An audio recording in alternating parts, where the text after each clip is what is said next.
Иако Прилеп веќе 9 месеци има центар за лица со церебрална парализа, се уште кај дел од родителите на овие деца постои недоверба и скепса за да тие започнат да ги носат своите деца тука.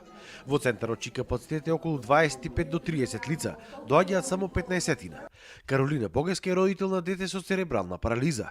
Таа им препорачува на сите родители воопшто да не се двоумат, да започнат да ги носат своите деца во центарот. Односите се многу позитивни, значи со кеф доаѓа насмејана, исполнета и тоа е многу битно. Јас се чувствувам и со добро кога ќе ја видам нејзе насмејана кога ќе дојде од таму. И му препорачувам да доаѓат и со најубави мисли, позитивности зборувам за овдека, за да ги донеса децата, тие има дојдено, ама некако тешко да се решат. Има дојдено, значи, ме имат послушано, ама некако тешко се решаваат, не знам зашто.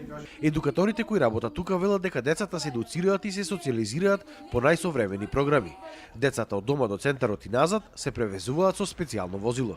Овие центри се многу битни, повеќе за децата кои што не може да бидат вклучени во редовното образование, односно со посериозни пречки поради церебралната парализа, каде што имаат еден целодневен третман од физикална терапија, од социјална згриженост, од едукација, храна, хигиенски услови, меѓутоа и децата кои што се вклучени во редовното образование, исто така кои што ги имаат како последица дел од последиците од церебралната парализа, вродува со плод нивната социјализација, нивната доедукација во однос на редовното образование што си го поседуваат, па овдека се ги дозавршуваат нивните училишни активности.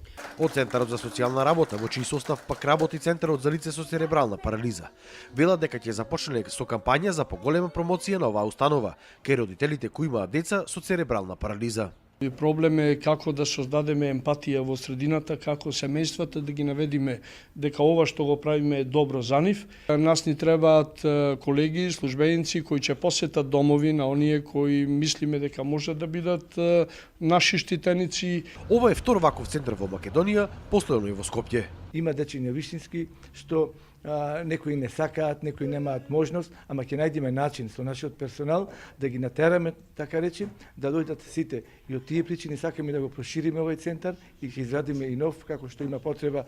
Денеска со пригодна програма дечињата во центарот го одбележаа Светскиот ден на лицата со церебрална парализа.